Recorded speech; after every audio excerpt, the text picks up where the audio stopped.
أعوذ بالله من الشيطان الرجيم بسم اللہ الرحمن الرحیم۔ سورہ ہود آیت نمبر 12۔ وَلَعَلَّكَ تَارِكٌ بَعْضَ مَا يُوحَىٰ إِلَيْكَ وَضَائِقٌ بِهِ صَدْرُكَ أَن يَقُولُوا لَوْلَا أُنزِلَ عَلَيْهِ كَنزٌ أَوْ جَاءَ مَعَهُ مَلَكٌ إِنَّمَا أَنتَ نَذِيرٌ وَاللَّهُ عَلَى كُلِّ شَيْءٍ وَكِيلٌ۔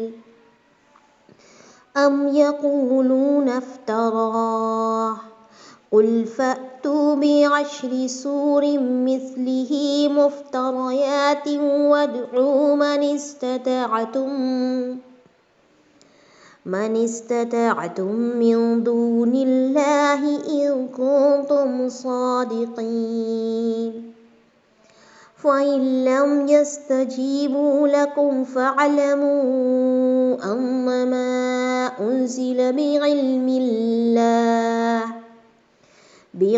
اللَّهِ وَأَن لَّا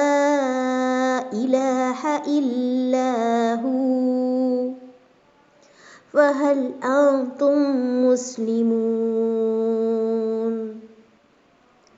ترجمہ: پس شاید کہ آپ اس وحی کے کسی حصے کو چھوڑ دینے والے ہیں جو آپ کی طرف نازل کی جاتی ہے، اور اس سے آپ کا دل تنگ ہے صرف ان کافروں کی اس بات پر کہ اس پر کوئی خزانہ کیوں نہیں اترا یا اس کے ساتھ کوئی فرشتہ ہی آتا۔ سن لیجئے، آپ تو صرف ڈرانے والے ہیں اور ہر چیز کا ذمہ دار اللہ ہے۔ کیا وہ کہتے ہیں کہ اس قرآن کو اسی نے گھڑا ہے؟ جو جواب دیجئے کہ پھر بھی تم اس کے مثل 10 صورتیں گھڑی ہوئی لے آؤ اور اللہ کے سوا جسے چاہو اپنے ساتھ بھی بلا لو اگر تم سچے ہو۔ دیکھیے، اللہ تعالیٰ نے اس سے پہلے صبر اور اعمال صالحہ کے بارے میں اجر عظیم کا وعدہ کیا ہے اور ساتھ میں مغفرت کا، اس سے پچھلی آیات میں جو ذکر گزرا ہے۔ اور اس کے علاوہ جو ہے اللہ تعالیٰ نے انسان کی ایک فطرت بتائی ہے کہ اگر ہم اسے کوئی نعمت چکھائیں تو وہ کیا ہو جاتا ہے،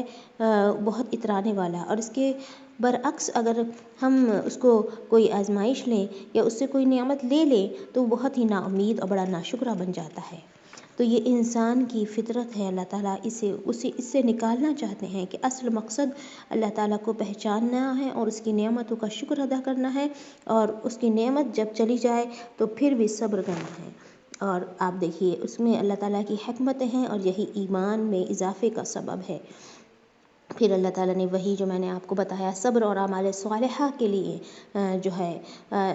انسان کو کہ وہ جو نیک کام کرتے ہیں ان لوگوں کے ہی لیے بخشش ہے جو اعمال صالحہ کرتے رہتے ہیں۔ اب آج دیکھیے آیت کیا ہے کہ اے رسول صلی اللہ علیہ وسلم، آپ کا دل تنگ ہے اس بات پر کہ وہ کہتے ہیں کہ آپ پر خزانہ کیوں نہیں اترا۔ اللہ تعالیٰ فرماتے ہیں کہ آپ تو ڈرانے والے ہیں، آپ کیوں فکر کرتے ہیں؟ مشرکین جو ہے نبی صلی اللہ علیہ وسلم کی بابت کہتے تھے کہ فرشتہ کیوں نازل نہیں ہوتا یا کوئی خزانہ کیوں نہیں اتار دیا جاتا، جس کا ذکر سورہ فرقان میں بھی ہے، آیت نمبر 8 اور 7 میں۔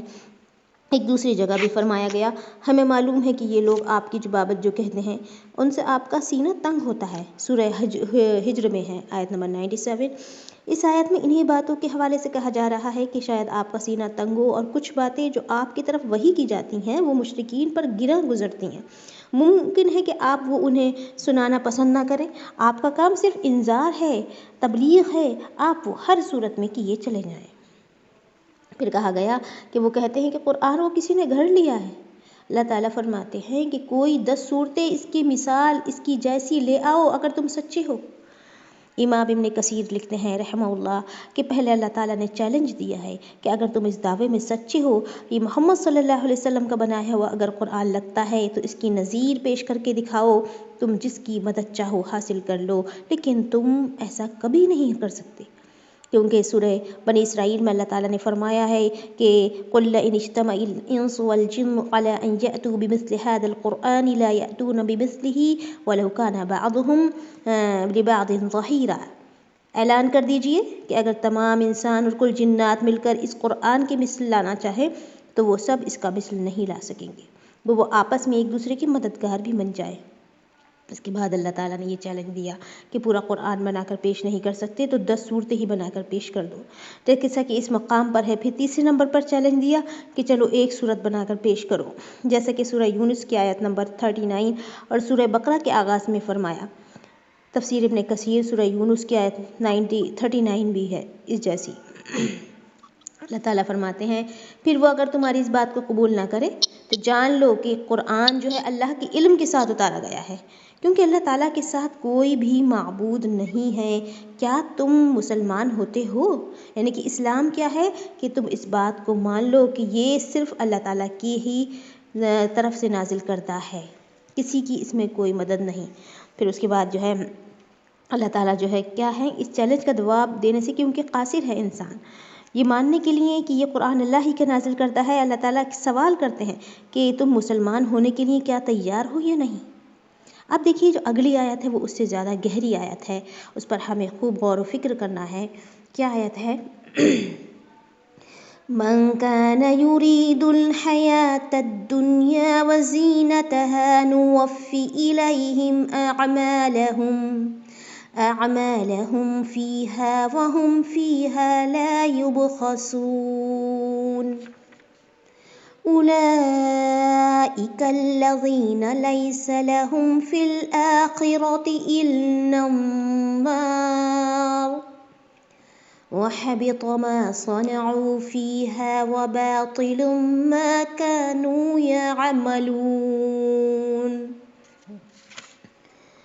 جو شخص دنیا کی زندگی اور اس کی زینت پر فریختہ ہوا ہو، ہم ایسوں کو ان کے اعمال کا بدلہ یہیں دنیا میں بھرپور پہنچا دیتے ہیں اور یہاں انہیں کوئی کمی نہیں کی جاتی۔ ہاں یہی وہ لوگ ہیں جن کے لیے آخرت میں سوائے آگ کے اور کچھ نہیں، اور جو کچھ انہوں نے دنیا میں بنایا ہے سب اکارت کیے جائیں گے، اور جو عمل وہ کرتے رہے سب برباد ہونے والے ہیں۔ دیکھیے اللہ تعالیٰ یہاں پر انسان کی جو وجہ ہے،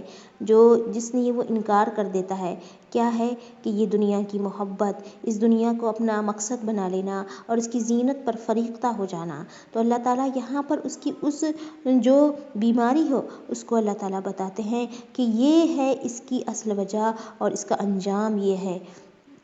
کہ یہاں پر اس کو کوئی کمی نہیں کی جاتی۔ اور اکثر یہی دیکھنے میں آتا ہے کہ اللہ تعالیٰ کے ظالم، سرکش، ڈھیٹ اور منافق ایسے بندے جو اللہ تعالیٰ کے احکام کو نہ صرف انکار کرتے ہیں بلکہ سرکشی بھی اختیار کرتے ہیں، ظلم بھی کرتے ہیں، تو دنیا کے اللہ تعالیٰ انہیں خوب فراوانی بھی عطا فرماتے ہیں، دنیا کے خوشحال لوگ کہلاتے ہیں۔ لیکن اللہ تعالیٰ نے یہاں پر اس آیت میں واضح کر دیا کہ یہ وجہ نہیں کہ میں ان سے راضی ہوں، بلکہ میں ان کا یہاں پر ہی پورا بھرپور دنیا میں پہنچا دیتا ہوں، اور پھر دنیا کے علاوہ انہیں کچھ بھی حاصل نہیں ہوتا، یعنی کہ ہدایت کی نعمت، دولت اور اس کے علاوہ آخرت کی کامیابی، موت کی آسانی، اللہ تعالیٰ کا قرب اور دل کا سکون انہیں کچھ بھی حاصل نہیں ہوتا، صرف اور صرف دنیا کی یہ مستیاں اور یہ رنگینیاں انہیں حاصل ہو جاتی ہیں۔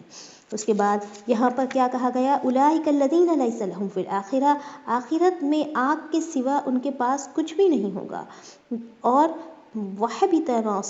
صَنَعُوا، جو کچھ بھی بنایا انہوں نے، بنائے سے مراد ہے یہاں پر جو انہوں نے پلانز بنائے، جو دنیا میں انہوں نے بڑے بڑے اپنے مقصد بنا رکھے تھے اور اس کو ہی اپنی دنیا کا، اپنی زندگی کا حاصل سمجھتے تھے، وہ سب اکارت چلے جائے گا۔ یہ دو آیات جو ہیں کفار اور مشرکین کے بارے میں ہے، کیونکہ آخر میں لیس لہم فی الآخرۃ الا النار ہے، یعنی کہ ان کے لیے آخرت میں آگ ہی ہے۔ مطلب یہ ہے جو کفار یہاں دنیا طلبی کے لیے صدقہ کرتے ہیں، خیرات وغیرہ کرتے ہیں جن کا تعلق رفاہ عامہ سے ہے، انہیں ان کاموں کا بدلہ دنیا ہی میں پورا دے دیا جاتا ہے، جبکہ بعض علماء تفسیر نے ان آیات کو عام مانا ہے اور ان میں منافق اور ریاکار کو بھی شامل کیا ہے کہ ان کے اعمال بھی آخرت میں اکارت جائیں گے۔ واضح رہے کہ اگر اس آیت کو عام رکھا جائے تو لیس لہم فی الآخرۃ الا النار میں تفصیل کی جائے کہ کفار اور منافقین کے لیے تو جہنم کی آگ دائمی ہے، جبکہ مسلمان گناہگار سزا کے بعد جہنم سے نکل آئیں گے اور بعض کو اللہ تعالیٰ معافی بھی فرما دے گا۔ اس مضمون کو قرآن مجید میں سورہ بنی اسرائیل آیت نمبر 18 سے 21 اور سورہ شورى آیت نمبر 20 میں بھی بیان کیا گیا ہے۔ تو یہ ہے وجہ، آپ نے اچھی طرح سے غور کر لی ہوگی کہ دنیا کی تمام نعمتیں حاصل ہو جانا یہ اس بات کی بالکل بھی جو ہے دلیل نہیں ہے کہ اللہ تعالیٰ کی رضامندی حاصل ہو گئی ہے، بلکہ یہ اس بات کی بھی نشانی ہو سکتی ہے کہیں کہ اللہ تعالیٰ ناراض تو نہیں ہے۔ اسی دنیا کی الجھنوں اور اسی دنیا میں کی جو رنگینیوں اور اس کی جو زینت ہے اس میں الجھ کر اللہ تعالیٰ جو ہے غفلت کا انسان شکار ہو جاتا ہے۔ اس کے بعد ہے ہماری آیت نمبر 17۔